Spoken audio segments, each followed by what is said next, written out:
Hello， 大家好，我是老歪。我知道很多做精工的朋友其實對珐琅製作也非常的有興趣，但是礙於說珐琅它其實是另外一種不同的工法還有技術，所以我們需要額外準備不同的材料跟工具才能製作珐琅。那今天這支影片呢，我就是要跟大家分享怎麼樣用最極簡的工具跟材料來製作我們的第一件珐琅作品。我今天會用火槍燒製來示範做一個銅胎的掐絲珐琅。那我們就開始吧。首先我要跟大家介紹的就是在製作珐琅的時候我們會用到的一些精工工具。那這些精工工具可能你手邊就已經有了，我們就不需要另外再去採購。比如說像是錘子，然後鐵砧，然後第三隻手，還有小火槍。這個可能是大家做精工的朋友們平常就已經擁有的這些器材。然後額外的像是小鑷子，比較短一點，比較好施力。這個我們可以在做珐琅掐絲的時候可以使用。再來是自穿液，那我們平常做精工的時候，這些東西都會有。那可能你手邊比較沒有的東西，就是像是珐琅粉。最基礎的就是你一定要有黑色、白色跟透明色，這三個顏色是最基本的。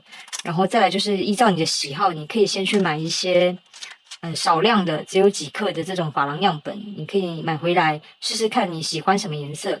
那珐琅它又有分透明珐琅跟不透明珐琅，那也有分含鉛跟不含鉛的。其實珐琅的種類非常多，那我這邊就不會特別細講。我今天主要是要跟大家分享，如果我們要做珐琅，怎麼樣用最少的工具跟最簡單的材料來制作出來。做珐琅的時候我們會需要用到蒸餾水，還有珐琅膠。那珐琅膠我是用 Clearfier， 但你們也可以用 CMC， 這個在網絡上都買得到。再來是像這樣子的篩網，這個篩網是我自己做的，它可以把珐琅粉均勻的撒在你的金屬上面。那珐琅篩網其實可以自己做，那你會省下非常非常多錢，因為外面賣的珐琅篩網其實都不便宜。那如果有興趣的朋友，你可以在底下留言，我可以再另外做一集影片來跟大家分享怎麼樣自己做這樣子的篩網。那我今天用到的是100號的，這是拿來研磨陶瓷或玻璃用的磨石。然後你可以準備200跟400的兩種。再來就是水彩筆，我們用水彩筆來沾取珐琅，然後填在金屬上。然後再來就是像這樣子的鐵網，這樣子的鐵網其實也可以在五金行買到。然後我們可以自己裁切下來以後折成麼字形，我們就可以把珐琅放在上面燒。然後還有這個鐵絲，這個鐵絲是我自己隨便凹的形狀，這個可以支撐你的珐琅片。比如說我這邊有一個已經上好背釉的珐琅，那我不希望在燒正面釉的時候，它這個背面去整個平貼在鐵網上，因為很有可能會粘在鐵網上。這個時候我就會用自己折的這種小鐵絲去把珐琅固定在上面，這樣讓它沾取到珐琅的機會越少越好。那如果你手邊剛好有鐵絲，你就可以做一個小小的這種小道具。然後再來就是材料的部分，那今天我會介紹的是用紅銅來制作珐琅。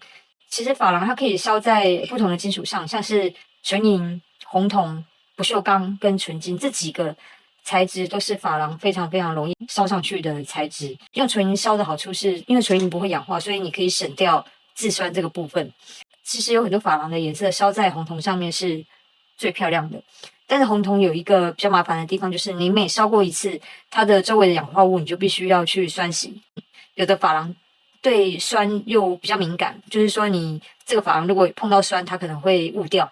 所以不是所有的珐琅都可以去泡酸洗液，所以這個部分就是稍微提醒大家一下。那你們做的越多次，你們就可以從你們的經驗來判斷你在燒什麼樣子的顏色。燒完以後可以去自酸有的不能自酸，你就必須用磨的把這個氧化物磨掉。那我今天準備的是一塊0.8 mm 的紅銅片，然後我會想要在上面做一點掐絲，所以我這邊有一捆0.3 mm 粗細的紅銅線。然後我用碾片機去把它碾成了比較扁平的，稍微有一點寬度的這樣子的珐琅絲。那我等下就可以用這個絲來做掐絲。好，那我們就開始制作吧。燒珐琅的時候，這個金屬容易變形，為了要減少它的這個變形，所以我們會把金屬稍微先做出一點點弧度。等一下在燒珐琅的時候，金屬就比較不容易變形。剛有跟大家說，我這個紅銅片呢，我用的是0.8 mm 的，然後要讓它稍微有一點點弧度。那我们可以用像這樣子的軟橡膠，或者是你把抹布把它折疊起來，多疊幾層，在軟的布上面燒，它也可以達到一樣的效果。那因為我剛好有這個軟橡膠，所以我就直接用橡膠。用鐵錘的這個圓頭的地方，把它製造一點弧度出來。然後你敲完以後，你可以把它放在鐵砧上面看一下，這個弧度有一點太大，所以我想要把兩邊稍微壓得下來一點點。我可以把它靠在邊緣，把這個邊緣用膠錘稍微讓它貼在鐵砧上面，不要讓它有這個蹺蹺板的感覺，就是它可以完全平貼在鐵砧上，這樣子，然後又可以塑造出一點點弧度。其實這樣子一點點的弧度它就夠了。然後這個我等一下把它清洗乾淨，我們就可以來燒珐琅了。燒珐琅之前呢，有一些東西要跟大家分享的，就是我們的珐琅呢會燒在這個金屬片的正面跟背面。當然正面就是我們要製造很多不同顏色跟效果的面，那背面也很重要，因為就單單靠這個金屬它是沒有辦法拉住珐琅的，所以呢我們必須要在這個珐琅片的前後，就是正面反面都必須要鋪上等量的珐琅，金屬片才會穩定，它才不會說這邊正面上的珐琅比較多比較厚，那背面比較薄，那我很可能珐琅就會從後面脫落。等一下要先上的就是背面的釉料。燒珐琅之前，你就必須要先有一個概念，就是我等一下前面我大概會燒1層、2層或3層，那我的背面呢就要給它賦予相同數量的這個層次。好，然後在燒之前呢，我們先準備的是雜誌紙。先把它稍微對折一下，所以我們等一下撒在上面，撒完了以後，我只要稍微凹起來，它就會有一個溝縫，我可以直接倒回去我的珐琅罐裡面。然後在塞這個珐琅粉之前呢，我要先在基礎上面塗上一點點膠，因為我這個珐琅片它是有弧度的，那我會擔心說我這樣撒上去，它可能會大部分都淤積在中間，那就不太均勻，所以我先讓整個面都有膠附着。等一下塞珐琅粉上去的時候，它就可以比較均勻。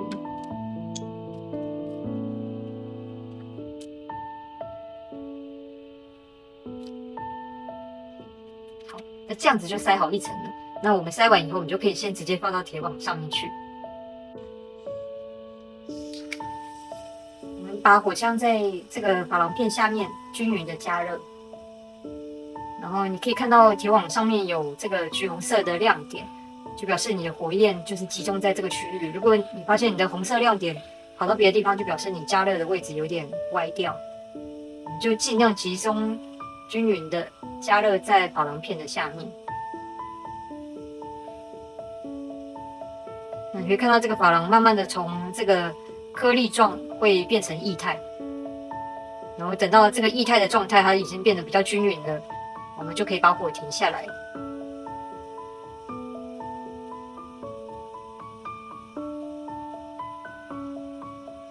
好，你可以從側邊的反光可以看到這個珐琅的顆粒狀已經都變成像這樣子透明平整的狀態，那這樣子就代表它已經燒好了。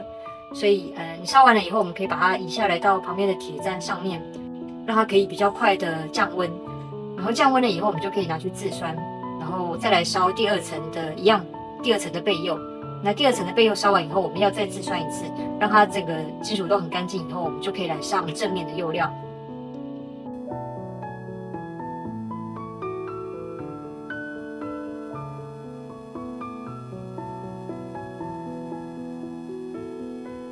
均勻的塞上這個透明的釉料以後，我們就可以去燒了。然後我們要燒這個透明的珐琅，燒到你等一下會看到它整個變成金黃色，我們就可以把火槍停下來了。你現在看到黑色的是這個紅銅的氧化，我們要一直燒，燒到它變金色的，我們再停下來。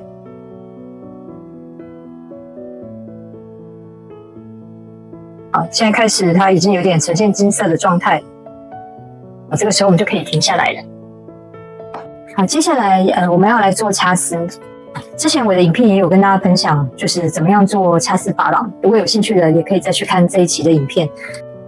然後我這個紙上面，這個圖稿上面呢，都有貼雙面膠，所以我的絲可以比較好固定在上面，比較不會跑來跑去。因為我今天要做這個翅膀，蝴蝶翅膀，我的線條幾乎都是很簡單的直線或者是一點點弧線。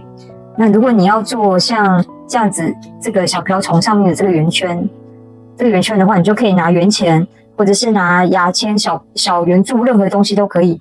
你可以幫助你成型的東西都可以，它就可以很容易的做出比較圓的造型。那为了要讓這個絲呢，到時候可以在我的金屬表面上站得比較好，所以就算我畫的是蠻直的線條，我也會讓它稍微有一點點弧度，因為有時候你的線太直，它這個底下珐琅在隆的時候，它就很容易從這樣子側邊變成躺下來了。那這樣子就是要重新再把它拔掉，重新再弄一次。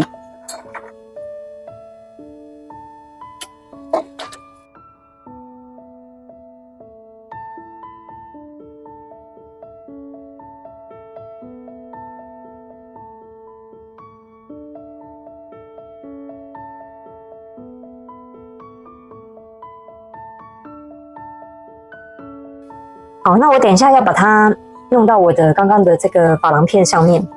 你可以看到我這個是對稱的，因為我另外一塊已經做完了，這片我已經做完了，我要做另外一個跟它對稱的，所以我等一下把這個絲鏡像過來貼在上面就可以了。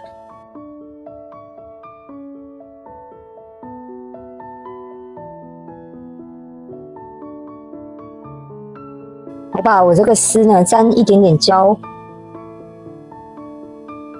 再把它貼到金屬上。這個膠等一下在燒的過程中就會自己就是揮發掉，所以不用太擔心。現在看起來好像有一點顏色。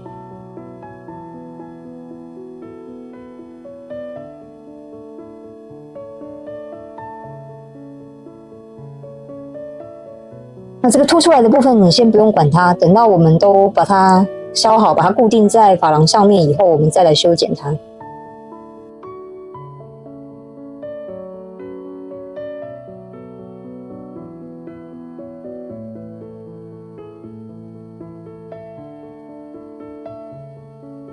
好，我們等這個膠稍微再乾一點，我們再來用火槍把它跟下面的珐琅燒在一起。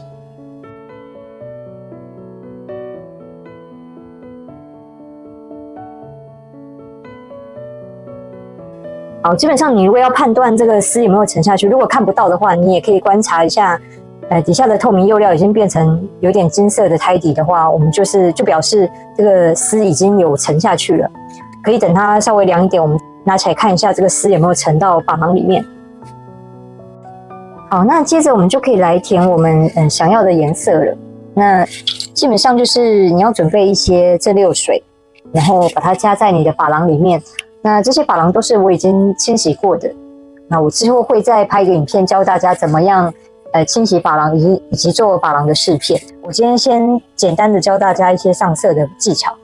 那我們在上色的時候，我希望它是有一點從藍色漸層到黑色，就是從淺色漸層到黑色的這種感覺。我會從淺色開始來放珐琅。那我的這些珐琅粉裡面都有加了水，所以它們可以流動的比較順利，就是不同的顏色它會比較自然的混在一起。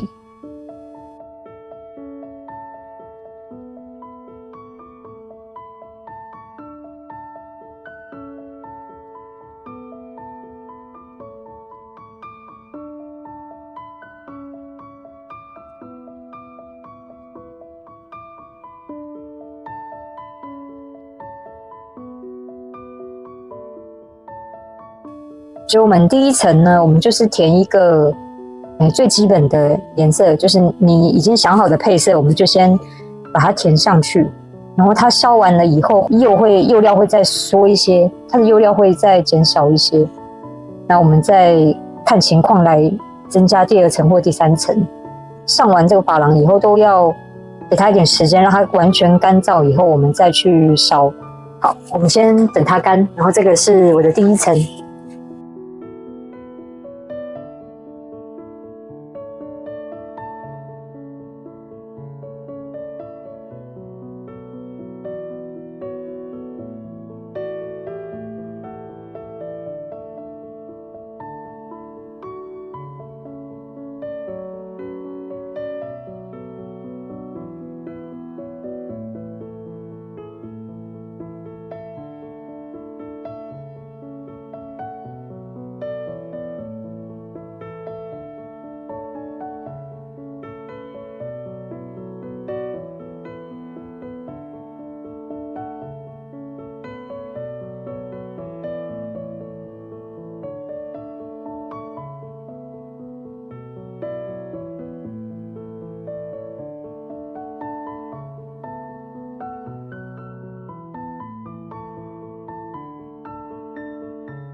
我們剛剛上完了第2次髮廊，然後也燒過了。接着呢，我們就要把它研磨一下，把這個絲呢，把它磨低，磨到跟這個表面一樣的高度。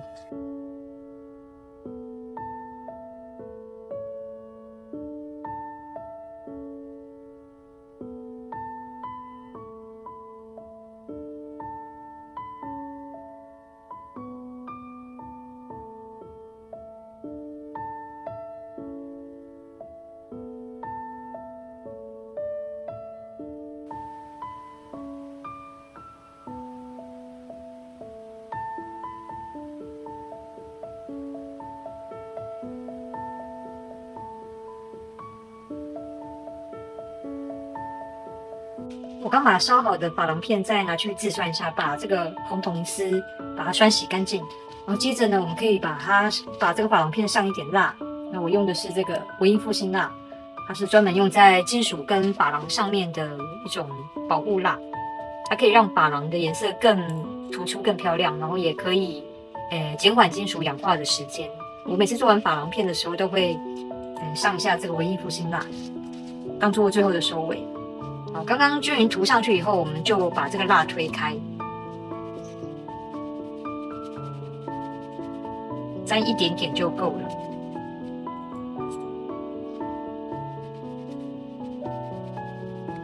然後這個珐琅片做完以後，我們之後就可以用銀去把它鑲嵌起來。